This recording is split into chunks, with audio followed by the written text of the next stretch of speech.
According to the Daily Express and GB News, unemployed migrants are costing the UK taxpayer £8 billion per year. But where did they get this from? So, GB News reported that a record number of migrants living in the UK are unemployed or economically inactive, a new report has revealed. The damning report suggested out of work migrants cost the British taxpayer an estimated £8 billion. The Centre for Migration Control put the cost to taxpayers of record levels of migrant worklessness at as much as £8.5 billion per year. But before you start taking to the streets, let's take a closer look at this number. The Centre for Migration Control is another Tufton Street think tank that produces research to show how much migration is bad and we should all be against it. Who funds them? Well, we don't know, because they won't tell us. They're just another group that mysteriously appeared last year to blame migrants for problems caused by rich people. Maybe they're crowdfunded. Maybe. It's possible. Maybe they're funded by the rich. It seems a bit more likely to me, but I'm not saying either way. Their report is just 8 pages long and doesn't seem all that academic. For calculating this £8 billion figure, they said that we use the sum of those areas of expenditure which most directly affect the everyday lives of individuals: social security, non-pensioners, health, education, defence, public order and safety, transport, housing, and community amenities. So I'm no expert, but this seems to ignore the fact that migrants won't fit the average profile of a citizen. Migrants are net contributors in tax, largely because other countries or another country already paid for their upbringing and education. Oxford Migration Observatory estimates in their 2022 review that the net contribution of migrants to the UK is £20 billion annually, and that this figure grows year on year. Oxford Economics, by the way, puts that figure about £2,000 contribution per year per migrant. So the average migrant will put in £2,000 more in tax than they will take out in benefits and services. So the question is, who do we trust? Oxford and their transparent funding, or the Tufton Street think tank who reckon that migrants are probably a burden?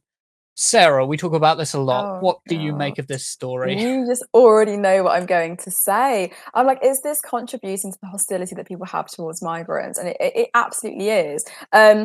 I think we need to really we need to get into the habit of like acknowledging the fear mongering that happens and the misdirection that happens when it comes to exploiting people's real concerns. I don't think it's a concern to have a criticism over. I don't think it's a bad thing to critique immigration. That's not an issue. But I think to continuously exploit polling data and then get it badly wrong is an issue. There is this huge estimation every single time when it comes to the impact that migrants have on our economy, but they don't ever look at the bigger picture. So I think that this is actually just part of a fable where people are trying to accept the facts to confirm their biases about the racialized other being in this country and not working. When in actual fact, we know that migrants do contribute quite a bit, particularly to the NHS when it comes to surcharges and when it comes to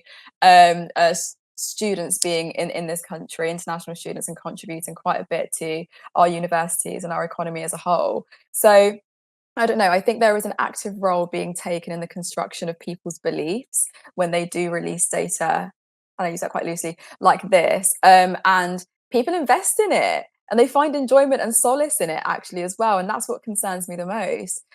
So I think to explain popular racism, I think we need to stop examining it in this sort of way, but actually look at the conditions that make sense of it. Yeah, I think there's one thing that particularly annoys me actually, that these same people who are spreading these rumors put out by dark money think tanks that have like no evidential basis behind them. Like None. you ask any credible analysis body who are analyzing migration statistics, they would never use statistics in this way. At all. But these organizations that put out this stuff, they will put out this misinformation, people like GB News, the Daily Express, and then they'll turn around and tell us that people have had enough of migrants. And it's like people have only had enough of migrants because you keep lying about them. You keep telling Literally, people the misinformation is so real, and it does anger me slightly. It frustrates me because it's like, are we really looking in the right direction here? And you hear me say it all the time, Cog. I think the dominant sentiment that underlines all of these stories when it comes to migrants is resentment. People are convinced that migrants are taking something from them, and I think that social resentment of that kind is integral to the competitive ethos of neoliberalism. So it kind of gives, this, look at this vicious struggle for scarce resources, like this, and adds this tremendous paranoia that people are feeling towards, quote unquote, undeserving people who they seem to think are getting things unfairly. And it adds to that, this whole idea that these not working migrants are taking something from you, do something about it. So that frightens me a lot. So, and I think that development of neoliberalism is inextricable from the politics of Britishness, actually. So if we look at all the papers and the years that have gone by, and the way that they describe migrants as a swarm and that we're bursting at the seams, and it's like, oh my god, we're scared, they're coming in and they're coming in masses, blah blah blah, like what are we going to do? But actually this country's been on a downward trajectory for a very long time, and unfortunately it's not because of migrants. So sorry to not confirm your biases. Yeah, like people aren't putting the role of austerity front and center. And the thing is addressing material conditions is so important in this, and that's why Mm, I am so frustrated with Keir Starmer and Rachel Reeves reinforcing agreed. austerity, looking for budget cuts, because this is only going to make it worse. And it's entirely an economic choice. They've chosen Agreed. to not tax the rich, and instead they've chosen to stoke and underlie exactly the same kind of sentiment. Because although Keir Starmer is not out here saying, "Well, the Centre for Migration study, da da da da," that's linked to Nigel Farage and Richard Mm, Tice, he's not putting out like that kind of misinformation. But during the election campaign, when he was debating Rishi Sunak, the debate was not, "Is immigration good or bad for this country?" The debate was mm, instantly about, immigration is bad, we need to bring it down. I can bring it down because I'm more exactly. sensible than the other guy in the suit, right?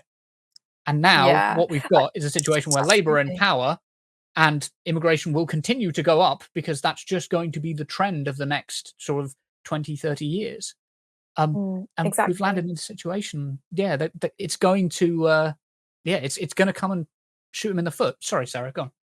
No, I completely agree with you. I mean, you always you always speak so much truth, Cog, and I'm like, yes, it's so true. But it is, and it does frighten me. It frightens me so much because we're seeing Keir Starmer echo the same things that I think a Tory government was doing.